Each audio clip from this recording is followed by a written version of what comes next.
साताऱ्यात परळी खोऱ्यामध्ये पावसामुळे कुरुळबाजी गावामध्ये डोंगर खचल्याची घटना घडली आहे। डोंगरावरची जमीन खचली, निलगिरीची झाडं उन्मळून पडली आहेत। आपण बघतोय परळी खोऱ्यामध्ये कुरुळबाजी गावामध्ये हा सगळा प्रकार घडलेला आहे। डोंगरावरची जमीन खचलेली आहे, निलगिरीची झाडं सुद्धा उन्मळून पडली आहेत आणि त्यामुळे शेतजमिनीचं नुकसान होण्याची भीती आहे। गावकऱ्यांमध्ये आता भीतीचं वातावरण यामुळे निर्माण झाले, कारण डोंगर थेट खचल्याची घटना घडलेली आहे आणि जी शेतं आहे तिथे सुद्धा या डोंगराची ही माती किंवा ती उन्मळून पडलेली निलगिरीची झाडं सुद्धा आलेली आहेत। पुन्हा एकदा प्रतिनिधी साई सावंत आपल्याशी जोडले गेलेले आहेत, त्यांच्याशी आपण बोलणार आहोत।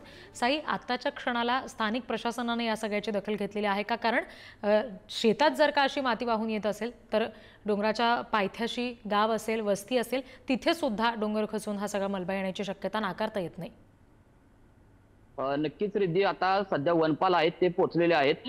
याची माहिती संपूर्ण शेतकऱ्यांनी देखील वनपालांना दिलेली आहे। वेळेत आता प्रशासन पोहोचून नेमकी काय आता उपाययोजना करते हे पाहणं महत्त्वाचं आहे। एकंदरीत पाहायला गेलं तर साताऱ्याचा पश्चिम भाग संपूर्ण डोंगर रांगांनी नटलेला आहे। संपूर्ण मोठ्या प्रमाणात घाट रस्ते आहेत, त्यामुळे दरड कोसळण्या असेल, डोंगराचा काही भाग असेल किंवा डोंगराच्या खाली जी गावं वसलेली आहेत त्यांना देखील जीवितहानी होण्याची धोका निर्माण होताना पाहायला मिळतो दरवर्षी।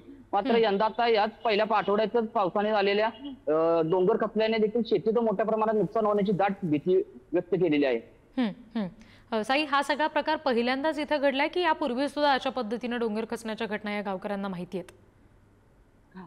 नक्कीच या परळी भागाच्याच दुसरा एक भाग आहे पलीकडे, ठोसेघरला जाणारा जो रस्ता आहे तो रस्ता देखील त्या दरडी कोसळण्याचं प्रमाण प्रत्येक वेळेला पाहायला मिळतं। महाबळेश्वरचा परिसर असेल, प्रतापगडचा परिसर, या ठिकाणी देखील डोंगर कोसळताना पाहायला मिळतात। मात्र यंदा हा पहिल्यांदाच परळी खोऱ्यातील जो कुरुळबाजी गावचा डोंगर आहे त्याच्यातील काही भाग खचून जमिनीचं नुकसान होण्याची भीती आता व्यक्त केलेली आहे। बरं साई, धन्यवाद या सगळ्या तपशिलांसाठी।